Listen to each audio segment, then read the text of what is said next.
He knows space. He's been in space. He brought space to us.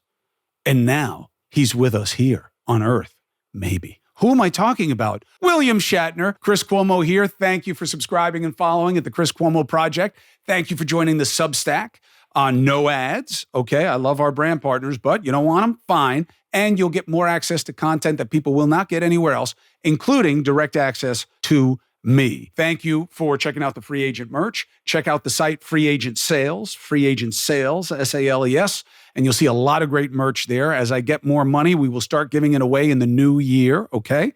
Thank you for checking out News Nation, subscribing and following here and at News Nation, 8p, 11p Eastern every weekday night.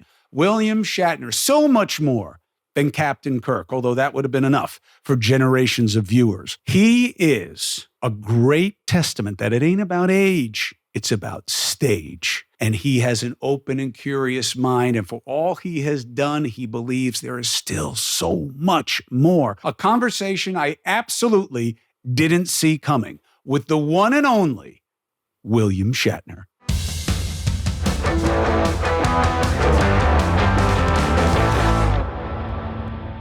William Shatner. So first thing I want to ask you is, we are in a climate now where there is an obsession with judging people as a function of age. This guy's too old. This guy's too old. You are doing amazing things. You are on your game. You're witty. You're with it. What is your secret, and what do you believe about age? Well, of course, I'm asked about that. And on one hand, it's a little embarrassing. Hey, no, I'm the oldest person. I ran the fastest mile. I'm the oldest man to run the fastest. No, it's just to be applauded. People, here he is. He's 92, and applause. It's embarrassing. I mean, I want to look like you. You look better than me. Are you kidding me? You're William Shatner. You're a little dark there. That's why. That's why I look good. That's the secret. Well, I'm in the sunlight here. The secret age, I tell you, I'd love to say I've invented a pill, but what I think it boils down to is the luck of not having a debilitating disease or accident, that your health, the dynamo within you, the life force continues. You see it wane in people. You can see it happening. And then the question becomes for people like me who feel the life force and feel like, when do you know you're dying? What are the symptoms of death? Does longevity run in your family? Does everybody live a long time? Well, I guess it depends what you mean by long. My sister just recently died, and she was 95. Wow. That's good. First of all, sorry for your loss, but that is a remarkable run, 95 years of age. Remarkable loss. And the question that I ask myself quite frequently, and I think the older you get, the more frequently you ask the question, is, am I dying? Like, you may have a bad night, something got caught in your throat, something you ate. How many times have we talked about people who said, he walked into the room, lay down, and he died. There was no message, am I dying? Because you're not dead if you're saying I'm dying. So the not only is the boundless mystery what happens after death, what happens in that moment of death? And you're thinking about that a little bit. And if you catch COVID, which I did a while ago, I mean, it could be bad. It wasn't that bad for me, but bad enough to say, gee whiz. So I'm in my 50s, and when I walk downstairs, I'll be like, oh, I better be careful. My dodgy knee is a little off today. So you're saying for you, it's when you feel that you say, ooh, am I dying? Right. Well, is this the day? As the disease started in my knee, and it's going to work itself up to my lungs. Yeah. But of course, we know that joint in your knee is one of the weakest in the human body, and everybody got one. And just, use heat, use cold, get an operation, get an injection. There's many avenues open to you. Am I dying? I don't know whether you have an avenue. And then, of course, the answer to that question is no, you're not dying, because you were able to ask the question. Am I dying? No, you're not. You asked the questions. You're not dying. If you can't ask the question, you're dying, but nobody knows. Do you surround yourself with younger people? Has that been one of the keys to keeping yourself young and vital and active? No, I don't consciously do that. I'm still riding horses, although my dodgy knee, to mount up, I need a mounting block now. That's a like little ladder. And so instead of getting up from the ground and putting your foot in the stirrup and with the strength of your left thigh, can't do that. So I get on a mounting block, which a lot of people do. They say, well, it's better for the horse. But but in fact, no, that question of age and dying becomes more and more enveloping. Well, then let's talk about living, brother. What do you think was the thing you've enjoyed most? What is the most enjoyable thing for you about living in the first place? What do you love the most? Wine, women, laughter, family? What does it? Well, you're asking for one thing, and you just enumerated several that I enjoy. On a more intellectual basis, as against, a great rum drink or a beautifully cooked meal for sensory stuff, I think the acquisition of knowledge. I think the fact that I read a lot and I'm learning a lot, and I've been able to put it to use. For example, I've been asked by the University of Indiana to go there on April 8th, where the eclipse of the sun is going to take place. And they're going to fill that stadium with 100,000 people. And they want me to do 15 minutes before the eclipse. I thought, well, that's about as challenging an effort. I'm going to accept the challenge. And so I said, yeah, I'll do 15 minutes. How do you precede an eclipse? Which is one of the juicy questions. So as a result of reading as much as I can absorb and retain about the universe and the mystery and the awe and the workings, what we know, what we don't know, and also combined with the dynamism of the earth with its newly discovered tectonic plates and the mysteries internally that are going on, and the fact that we just became aware that a celestial body bumped into the earth 3 billion years ago or more and knocked off a piece of the earth that became the moon. And now the moon is the thing that gets in the way of the sun, and we fall. So there's a lot of things, dynamic things, that if you've read about them, you can precede the eclipse. Oh, you're going to be good for 15 minutes. You'll be good. I hope so. I've written it. I want to get the music department involved, all with no rehearsal because I'm working the day before. In any case, what I'm saying is, knowing what I know about the earth and about the universe, as little as I know, as incomprehensibly little as I know, it's a thrill to acquire that knowledge and then use it preceding an eclipse. I think curiosity is key to vitality, not just in terms of duration with age, but stage as well.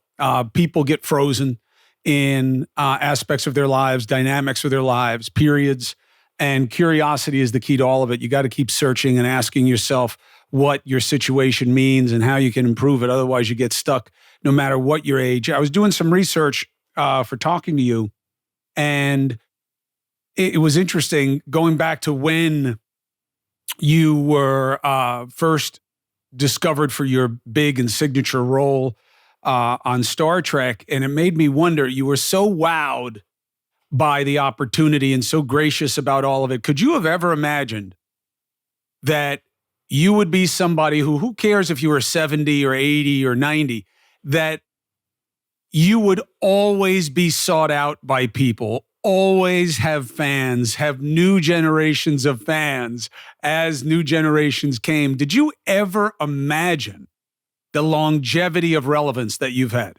Of course not. But you asked me, like, what gives me satisfaction. Just recently, I was walking along the street with my daughter going to dinner, and somebody in a truck waved, "Hey, Bill, we love you." And, oh, that's great. And of course, I don't usually walk to dinner with my daughter, so she doesn't know that happens quite frequently. She said, "My God, somebody just waved at you." So then with the rest of the family joined us, we had dinner, and everybody's leaving, and I'm walking away now with one of my daughters, that same daughter. And again, so, "Hey, Bill, we love you." And she says, imagine walking along the street and people wave at you and tell you that they love you. I thought, because that's been happening a long time. So I kind of think, yeah, great, thanks, man. But it's true. Imagine going through life and people going, "Hey, we love you." Do you ever ask why? The other day, I said, "Do you really mean it?" Which is a form of asking why. They never gave me a satisfactory answer. I think I'll go about and look into that. Why do you love me? Let me count the ways. But I just mean as a point of personal reflection. I mean, in my own family, you have 3 generations of fans. My mother sends her regards. She's got you, but not by much. And her remark was, "Oh, yes, he looks wonderful. Ask him what he uses." So that was my mom. My wife and my wife was a Trekkie. I was not growing up, but I always appreciated you, and you just won me over in your later comedic moments. And when you started doing even Priceline, I found you so organically hilarious, and I love humor. So you got me. And now my kids, when you went up in space, Yeah. my son was like, "So that's really cool. So that guy's like a real space captain." I said, "No, he's not a real space captain."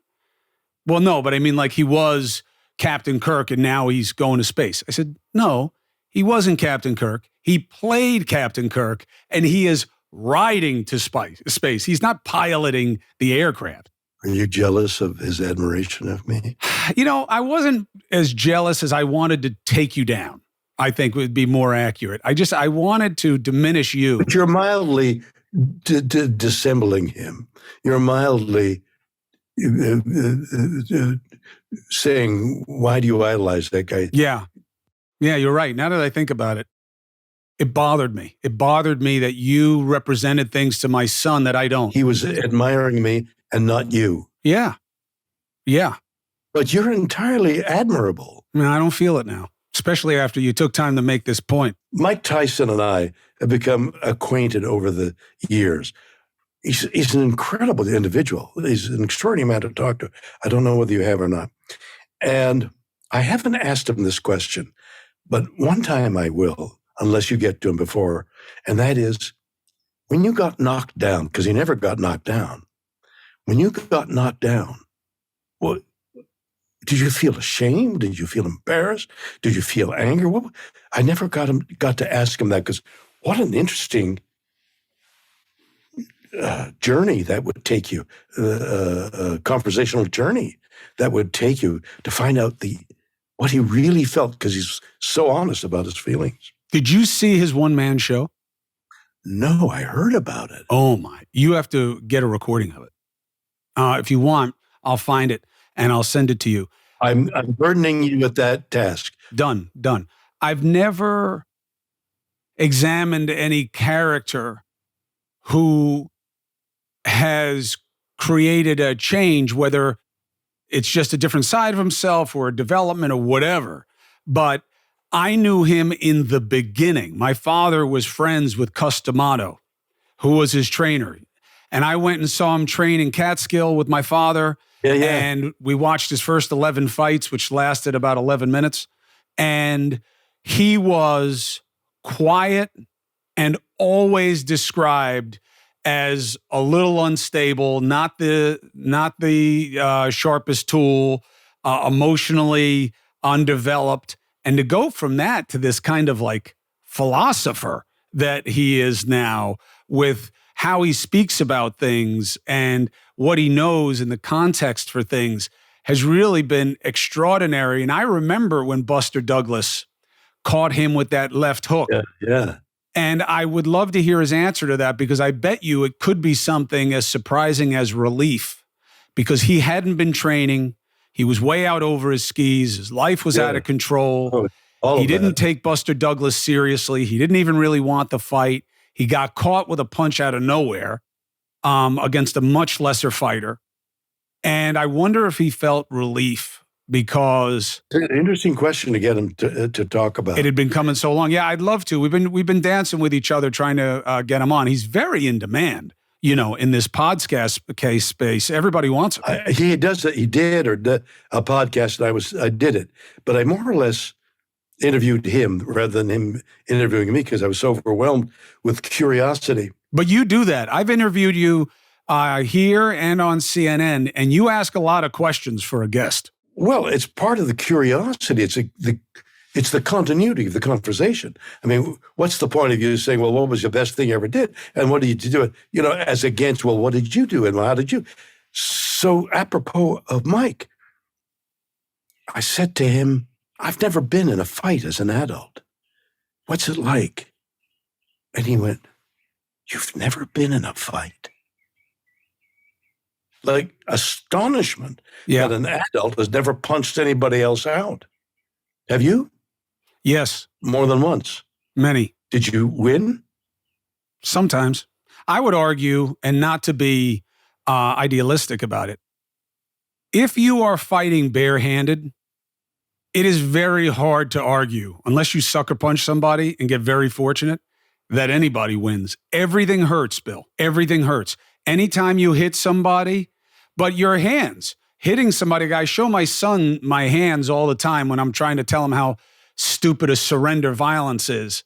And the staph infections I've had from teeth and stupid moves. And at the time, I thought there was a nobility in it, because I was tired of being bullied about who my father was and making fun of the name and saying mafia this and Democrat that and all this other bullshit, that I decided, you want it, there's going to be a price. And so I started getting into stupid fights, and it lasted a long time. Yeah, but if I were reading you from your interviews and watching you on television, I would surmise that you're aggressive. I would think that, as against being, I don't know what the word would be, slightly different from aggressive, less intellectual and more on the side of action. Did you just call me a dummy, Shatner? Is that what you just did? No, you're an intellectual. Are you kidding? And you went like this with your hand, and kind of in the shape of a brain. No, you're intellectual. You made a brain shape. From your manner of, well, what else did you do? And what do you? I would think, well, that's kind of aggression. I am aggressive. I'm very comfortable in spaces of confrontation. A lot of this is armor, and it's all born of self-protection. From when you were young. Yeah. Naturally, I am more withdrawn. I'm an empath. I get very upset for people very easily. I don't get upset with people. I have a very, very high bar of tolerance. People will expect me to have judgments about people or situations, and I rarely do, because on one level, in terms of if it's about me at all, I have a very high bar of indifference, that it takes a lot for someone to register with me in terms of, all right, well, now I have to have an opinion about what he or she are saying about me. But in general, I don't judge people's actions, because I've been through so much. I've seen so much that you've always got to be careful about judging before you know what you would do in similar circumstances. But unfortunately, I'm in a business and in a world where vulnerability is a weakness and people prey on it. We're in a place now where when you apologize, it's an admission of guilt. So it's like we're forcing civility out of society. And that has created a different aspect for me in my personality that I'm aggressive and I take on things very easily. It's very easy to bait me into a situation, not necessarily a fight. But you're not delighted by it. I'm not. It's not something that I appreciate about myself. I talk to my kids about it a lot. I talk to people who I try to help, or even when I've done training with people in self-defense, just walk away. Forget about the fact that you're going to lose no matter what happens. You're going to get sued. How about road rage? Road rage has always been fascinating to me. It's an extension of social media. I don't have road rage, although many people have road rage at me. I believe it's an extension of our social media. The idea of how you'll act when you don't have to act on it. You know what I mean? Like when you're in your car, you will say all kinds of things. When you're online, you'll say all kinds of things. Now let's see what happens. Finger. The guy stops, you stop it. Now the doors to the car open. Yes. Now what do you got? You're very different people. You're very different people in person than online. I can't tell you how many times, there's so much so that I stopped doing it, Mr. Shatner, where I would take a picture with somebody, they give me their names, oh, I follow you, and I look up their comments, and they are tearing me to pieces. Or they're saying whatever they're saying online, and here we are in person, and they want to take a picture with me. I find that amazing that you would look them up to see who they had. I used to do it. Now I don't do it because I don't want to know. Yeah, no. So I'm close to rage all my life. That there is a rage that I've had to control. But I'm thinking of one incident where I must have cut in front of a guy because I must have cut in front of him, and then I made a left turn. And he followed me into the left turn, and I'm going down a normal street with parking on either side and a car driving by. So it's like 4 lanes. Way ahead, there's a truck in the middle lane unloading, and this guy's right behind me. So I speed up, and he speeds. Finally, he's alongside me, and that truck is coming up, and I try and pull ahead to brush him off, whereas he pulls ahead of me, pulls in front, stops, and now he's getting out of the car. And he's about 25. He might have been a linebacker. That's the way he looked. And I get out of the car, and I'm coming at him. This is not so long ago. And I'm coming at him, and I still thought, what, are you crazy? And he stops, and he says, Shatner, I'm your stunt man. I was stunted for you. The God saved me from being. Do you remember there was that actor who had a chain around his neck? He got into a fight on one of the canyons in Los Angeles, and the guy who was fighting yanked on the gold chain, and he lost the fight. This big tough guy. I don't remember it, but it's real easy. It's real easy to lose a fight. You lose it as soon as you get into it. You never know what somebody has. You never know. It only takes one shot to completely disorient somebody, and it is a complete surrender of your own personal dignity. That's what, even though I'm still fascinated with self-defense, and when I can, I train with a guy out in Los Angeles. I love the tactical sense of it, but it's also a sad aspect for me of my personality. You love the science. I love the tactics of self-defense, of what to do based on what is done. Yes, exactly. And I also enjoy it because I'm not good at it. I'm very slow, and I'm very accommodating of people, of letting people get and do, part because of what I do professionally, but I'm just not inclined to want to hurt people. I know people, and I've been around people, and Tyson was one of them. I don't know how he is now, where he enjoyed hurting people. Oh, yeah. He was a killer. And that's a different kind of person. And I've never been that person. Even when I was younger and I would get into fights, there would be a good chance that I'd be one of the guys who was a little teary, at the end of the fight, And I think it's unnatural. And I think it's embarrassing.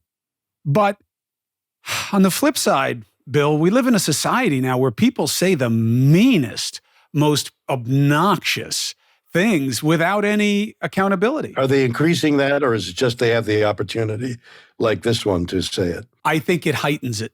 I think that having the outlet encourages it and magnifies it, especially with the anonymity. That's exactly it. Yeah. I mean, look, as a lawyer, I understand. And if just as a journalist, I get why we got to be careful about enforcing any standard where you have to give your identity before you can exercise your speech online. I get the risks in that, but I also get the counterbalancing. And I think we got a long way to go to understand it. And I know this within my own life. It must be great perspective for you. Can you imagine where we are today technologically with where we were even in the heyday of Star Trek, where when you guys, other than teleporting people, all the things that you guys were doing and using there, it's like now we have it. Well, I've recently joined a company that has made the tricorder. Oh, really? Saliva, thing, read. And at the moment, it's a different slide for a different disease, you know, whatever you're looking for. But the tricorder is there. I recently joined a company that uses a hologram as the technology, obviously not my body, but three-dimensional. And in fact, I joined the company a week later. Somebody called and they said, we got 4,000 people in Australia. Would you cut? No, but I can beam there. And they said, that's better than you coming. And so these things that we only thought about, only imagined, are all around us. It's all around us, and it has the possibility of drowning us. Listen, nobody said taking care of your health is easy, but it can be simple. That's why for a while now, I switched to AG1. One and done. A scoop mixed in water. I like it warm. They haven't told me I can't do that yet. And that's it, okay? Helps me with my energy, vitamins, minerals, pre and probiotics, and more. And it's all done for me. You understand? There is no more, you have to take this one at night. You have to take this one within different combinations with food. No more of that. They've done the science and the research. If there's one product I had to recommend to elevate your health, it's AG1. Why? Because it all starts with the basics. And that's why I've partnered with them for so long, okay? If you want to take ownership of your health, start with AG1. You try AG1, you get a free 1-year supply of vitamin D3 and K2. That's the combo you need. That's what activates it. You'll also get 5 free AG1 travel packs with your first purchase, exclusively at drinkag1.com/CCP. drinkag1.com/CCP. Check it out. Man, how's your sleep game? How is it? Because if it ain't great, check your sheets. Check your bedding. 1 out of 3 Americans report being sleep deprived.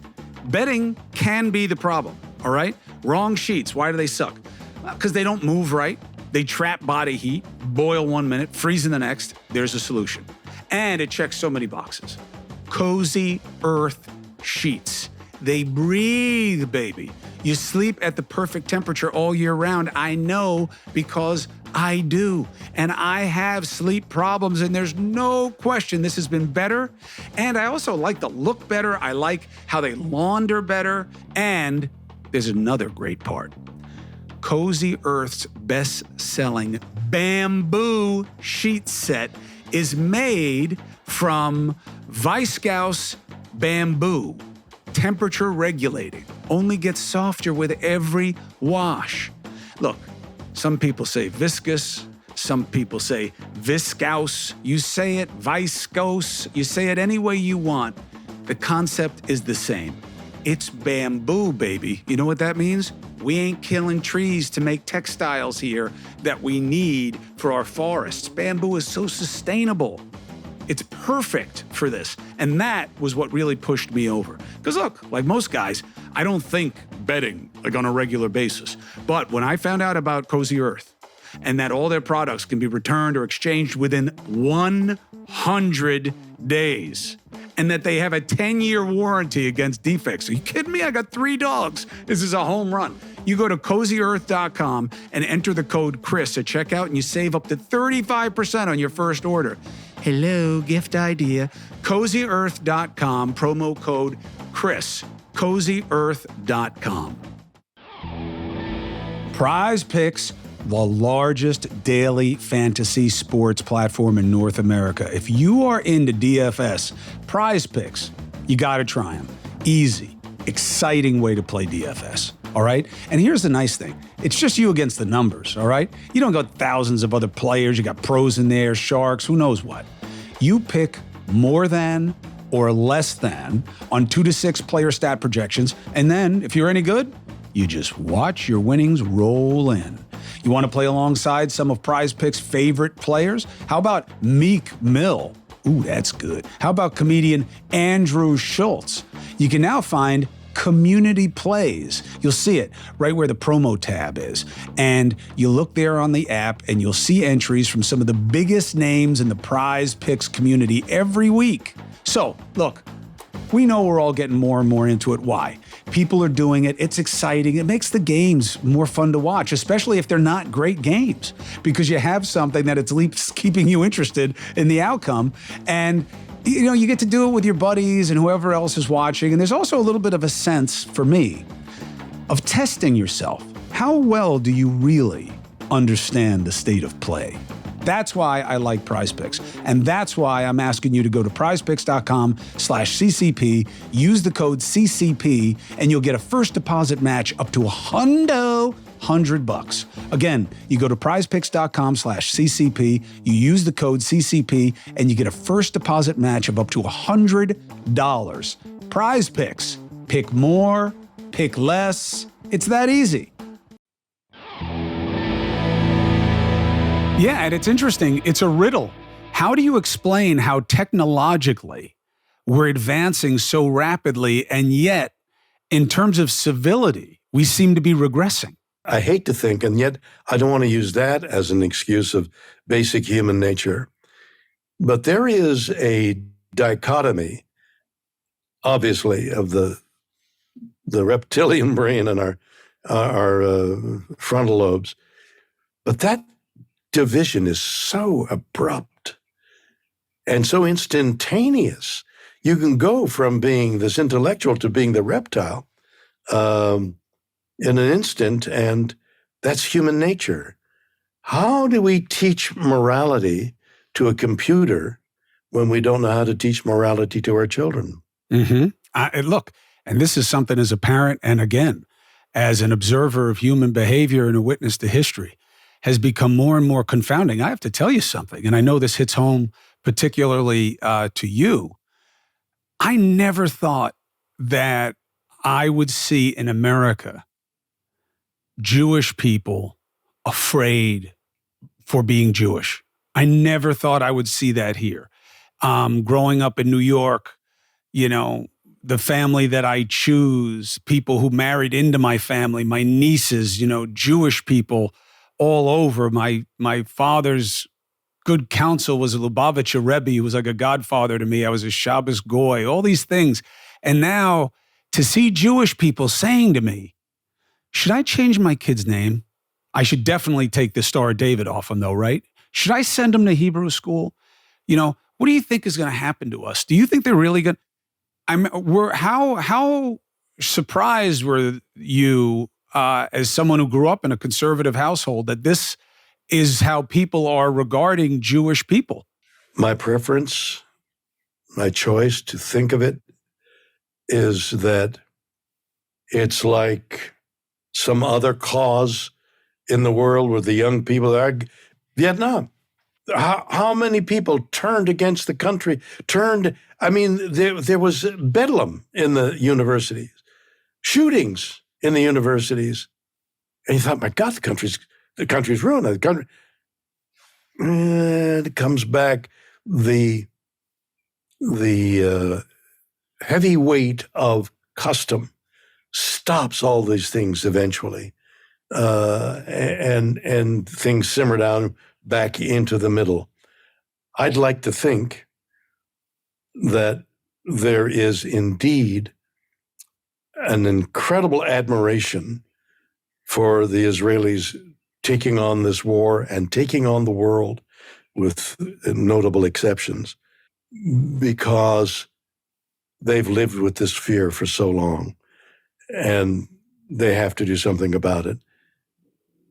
I think when it's over, things will, like everybody's forgotten about the turmoil on the campuses in Vietnam.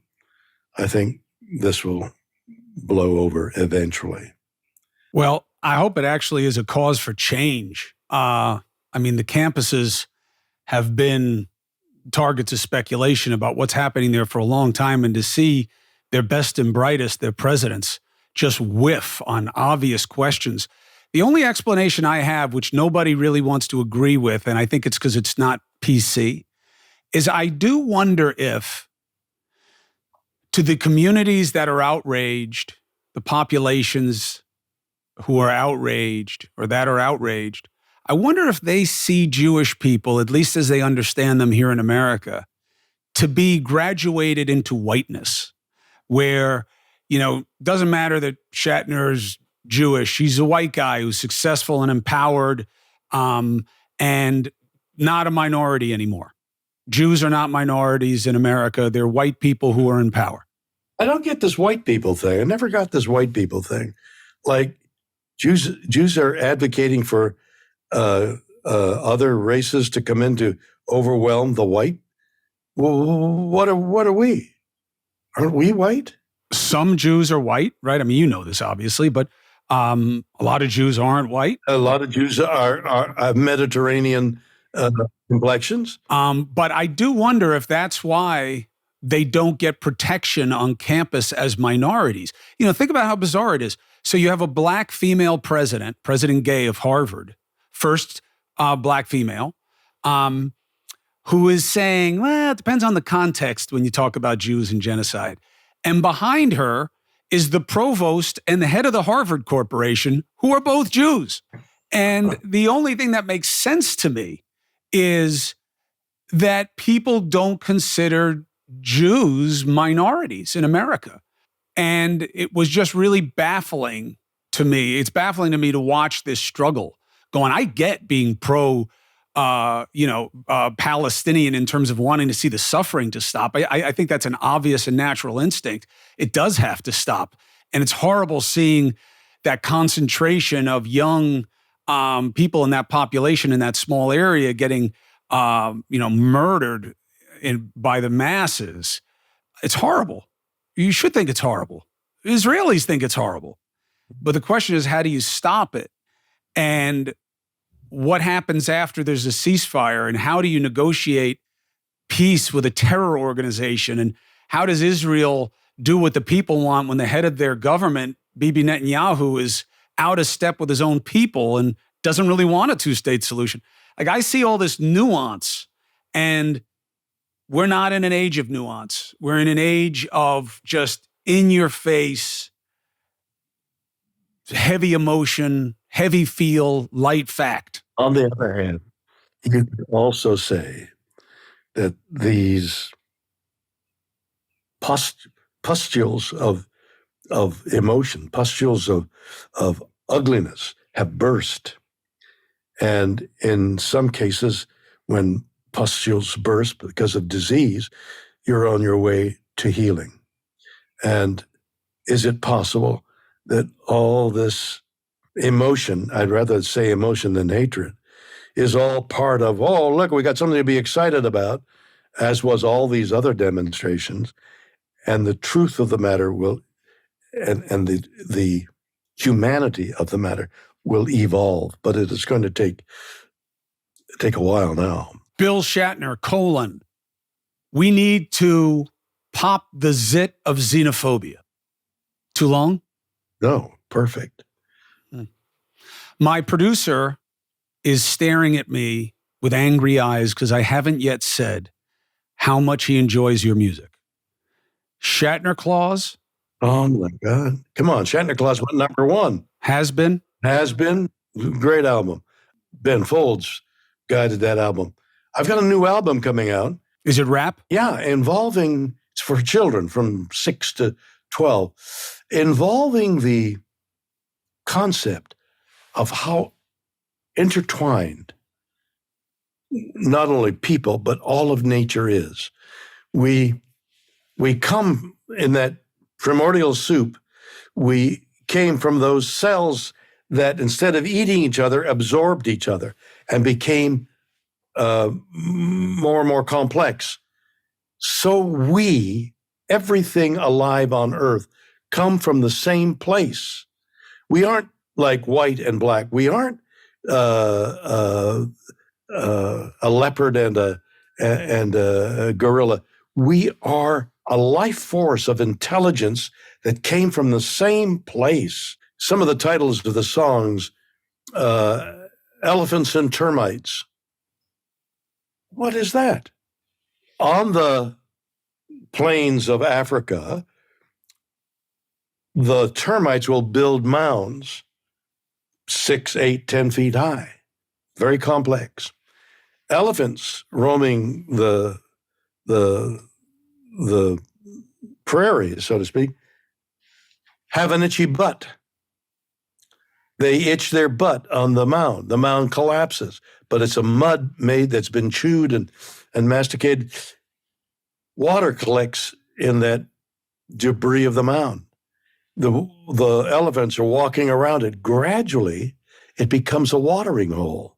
And gradually, it becomes a place where animals from all over come to this watering hole to drink and to mix and to breed and to feed, all from one of the smallest things that exist to the largest thing that exists. That happens all through nature. And that's what my album encompasses, called Where Will They Sleep? Where, if we continue doing what we're doing to the world, where will the animals sleep? The discovery we were talking about earlier, the knowledge of, as science begins to discover this trail of incomprehensible, devious things that nature prescribed to escape one situation to another. It's incredibly interesting.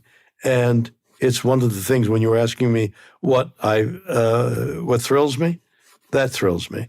My ability to comprehend it and to acquire it thrills me. So I'm able to tell people like you or my kids, look what I've just read. I've just read X, Y, and Z. Bill Shatner at 40s, 50s, 60s, 70s. Big changes, or have you always been pretty much how you are right now? Well, I don't know. I don't know whether the changes, hopefully I've changed from being that enraged. Well, I don't know. You said it wasn't too long ago. Right. But I don't have bad teeth because they got knocked out. I obviously have changed, but I haven't. To me, looking inwardly, I'm basically the same, perhaps with more curiosity. And I think what you said earlier about curiosity and human beings, that's the thing. This search for the truth, whatever it is, about a human being. I can't think of his name. The great heavyweight champion who became a preacher, retiring. Foreman? George Foreman. So I got to know George Foreman. We did a show together. And I got into the ring with him. And started, we were kidding around. We had gloves, and I'm jabbing. And he had told me about his youth, and talking about Mike Tyson, how when he got into a fight when he was a teenager, he wanted to kill him. Yeah. He was a killer.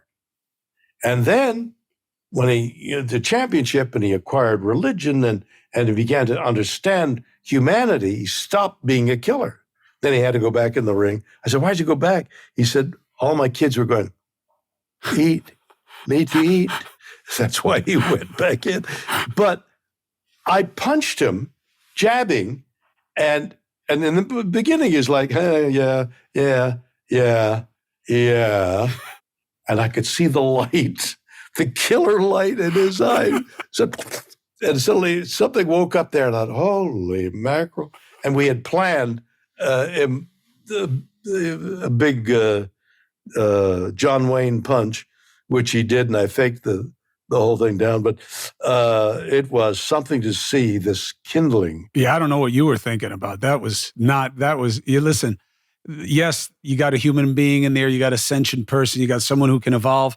But I remember the line from Dave Chappelle, the famous comic, when he was talking about the tiger that bit off the neck of one of the guys from Vegas, the couple, and everyone had said, "Whoa, that tiger went crazy," and he said, "No, the tiger went tiger." And you put your head in a tiger's mouth. What do you think is going to happen? Very smart. You're getting a ring with a guy who's in the hurt business. You got to be careful. No, absolutely. Well, yes.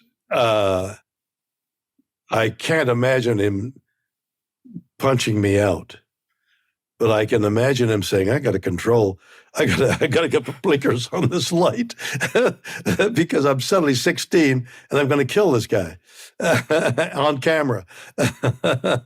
Hey, how much of a thrill was it for you, Bill, to go up in the exploratory plane/rocket? How big a deal was that for you personally? It was huge. And I didn't realize how huge it would be.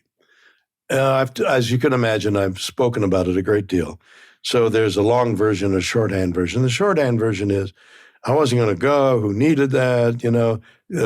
Jeff Bezos himself went up first, second. And finally I said, okay, I'll do it. And I get to the liftoff, and as we're mounting the gantry, there's all this gas being bled out of the. I said, what's that? They said, that's hydrogen. Hydrogen? I mean, I've been brought up on those documentaries about the Zeppelins and the Hindenburg. And the Hindenburg sparked from static electricity to some hydrogen that was burning, and then you remember all the humanity of it all, and little dark figures running, and I'm thinking, my God, I'm getting it. So there was this apprehension, and then on the countdown, the guy said, T-minus 17, hold on, there's an anomaly. There's an anomaly, what? And okay, we're okay. And then about 5 seconds before liftoff, he said, all right, we're taking the gantry. We're dragging the gantry back now. Anybody who wants to get off should get off now. And I thought, I'm going to go. No, I can't go. So what I experienced up there in shorthand was, I saw, again, with as much drama as there was, the beauty of the earth and the rapidity with which extinction is going on, and how extinction carries with it a great deal of sadness, because things that existed no longer exist, and we didn't know they existed. It took 3.5 billion years for it to evolve, whether it was a cricket or a jaguar. It evolved and became a life form and was able to sustain itself in this life. And it's gone. And we didn't know it was there. Bad enough. Oh, yeah, the elephants, there's 1,000 elephants left, and they're going to go by the time your child grows up. That's imponderably sad. But not to know they existed in the first place adds a measure of tragedy. And that's what I'm doing. Do you take heart in the fact that there's a renewed curiosity about what has been seen in the air around us, and what can be identified and what can't, and what the government knows beyond the conspiracy of the search for flying saucers and little green men, but that there's a real push in legitimate domains for transparency and to know what the government knows and how are we looking and how are we studying. Does that give you hope? Oh, the advance of technology in the last 50 years, let alone 20, let alone 10, and the prospect, that's the other part of it.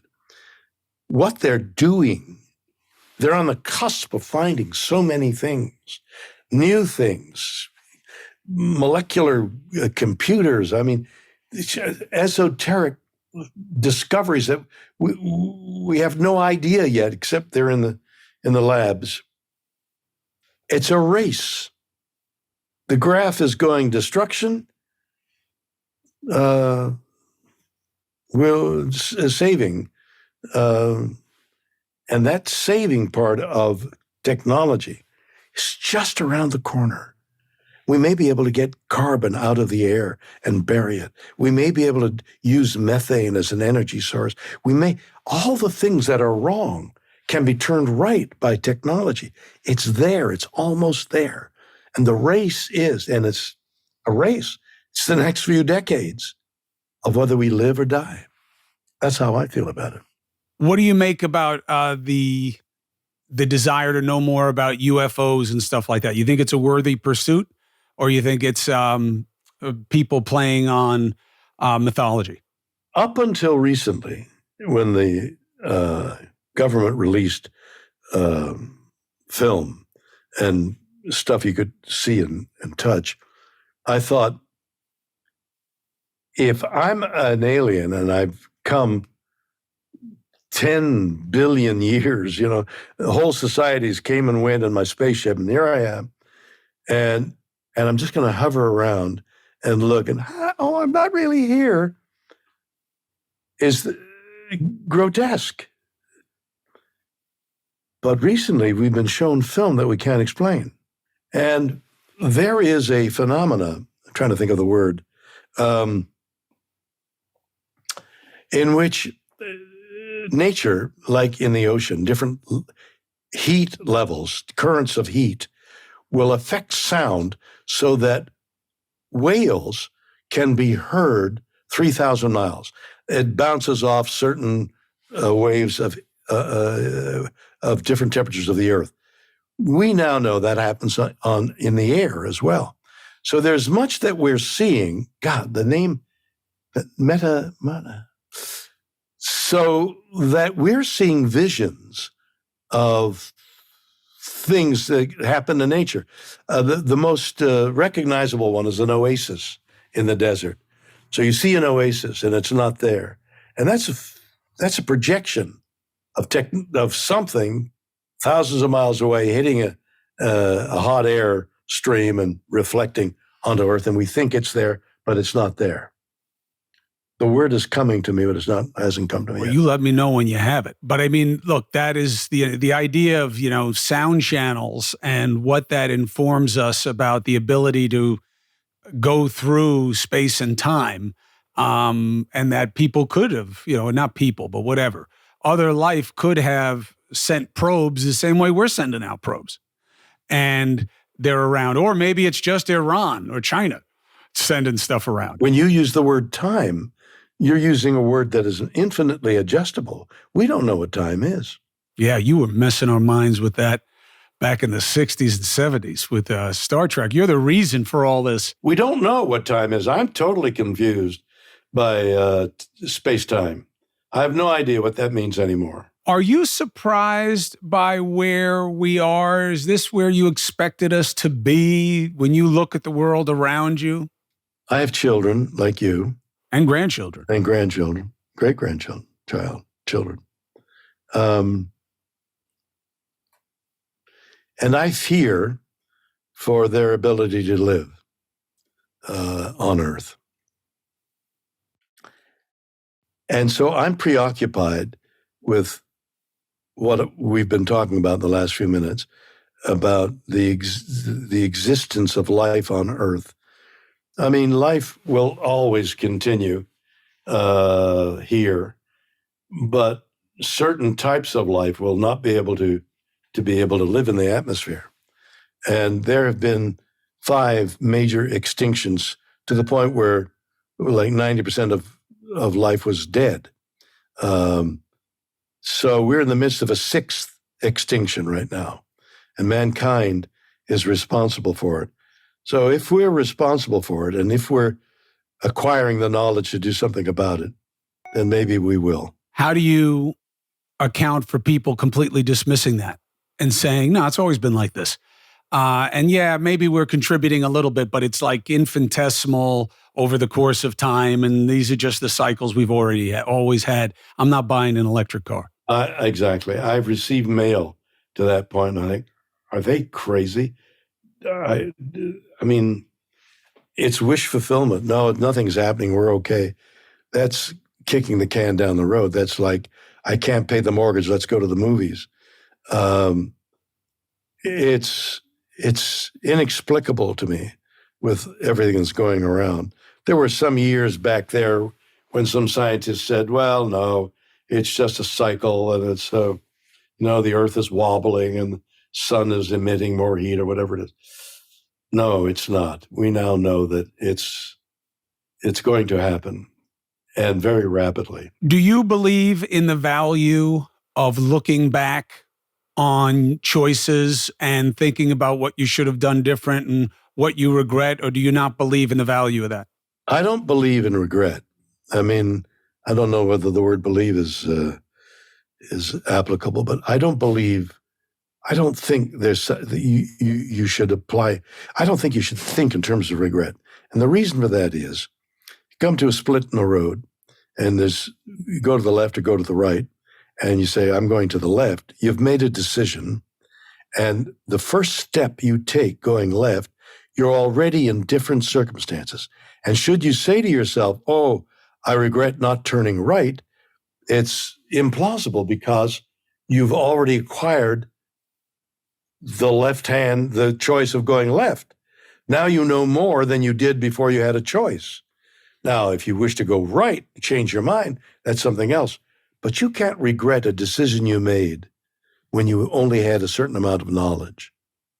You can't regret not going to that school and this school when you hadn't had and I'm picking up school because kids choosing colleges. You don't know what that school is like until you go there, and then when you say, oh, I should have gone to the other school, you can't regret it. It's because you've got new knowledge. That's why I think it's spurious to regret. You've got to do something. What is your big dream that you want to make sure you fulfill? Where do you want to go? Who do you want to meet? What do you want to do? What do you want to see? Everything. I'm so bummed that I'm my age and rationed to what I could discover and find out and talk to. I love talking to people. I love the meandering pathway of a conversation, which leads us nowhere but to exciting information about that individual or what that individual does. I want to do it all, and I'm trying hard, just slowing down. Need a gulp of water every so often. Are you obsessive about your health and fitness? Do you have like a routine and all that stuff, or no? No, in fact, the very opposite. I've been so healthy all my life that anything untoward happening to me there isn't going to be a health issue. I'm too healthy. That's my fabrication. You think it's genes or coming from Canada, or where do you think it is? I think that inadvertently, I lived a healthy life. I didn't do drugs, but perhaps the most important thing is luck, and that luck is I never had a almost fatal accident, disease. As I said earlier, my life force is still there. And you meet people of any age who's, they're broken. They lost their job on television, and they're broken. But given the circumstances, that spirit will arise. You just have to call upon it. Sounds like me. That's what I'm hoping happens. It will happen. You're living the life too emphatically not to go back. I went through, so much of and you know this, and I've heard you speak to this before. So much of the greatest wisdom is like so hallmark, right off the card, been stated a million different ways, a million different times.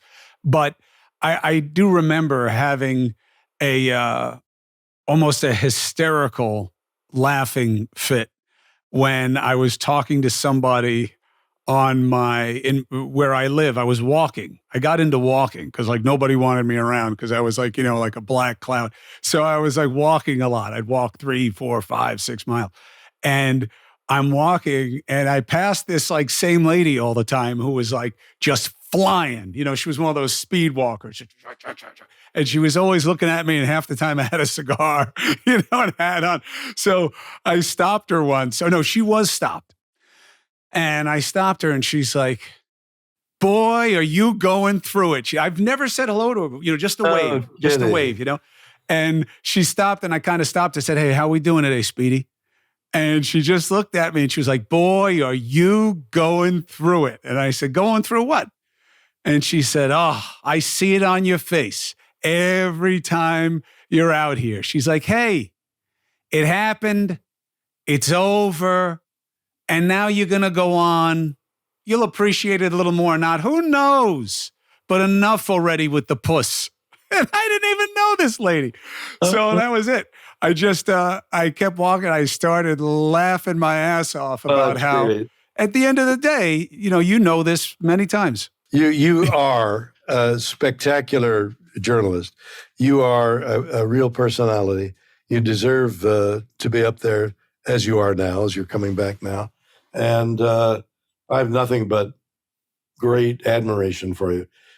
To be in front of America, in front of the whole world, this masterful, you were king.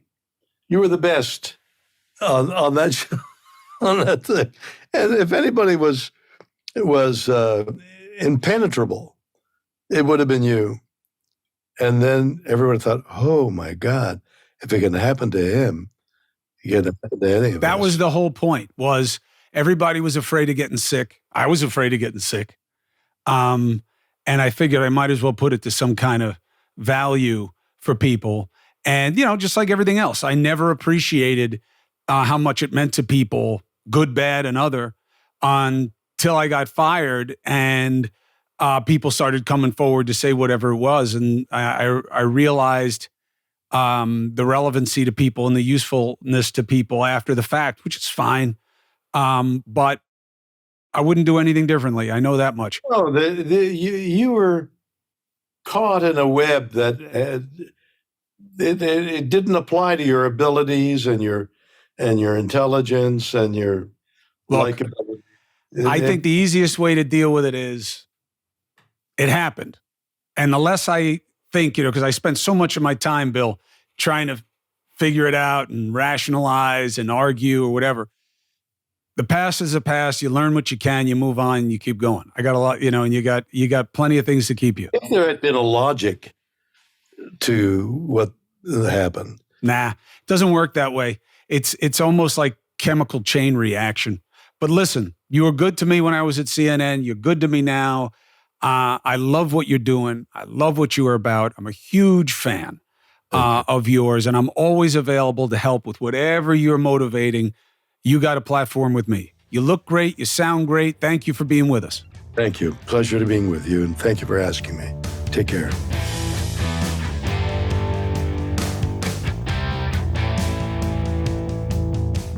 William Shatner, 92, and still so much to do. What a great conversation that went to all these different places, because that is the benefit, my brothers and sisters, of a curious mind.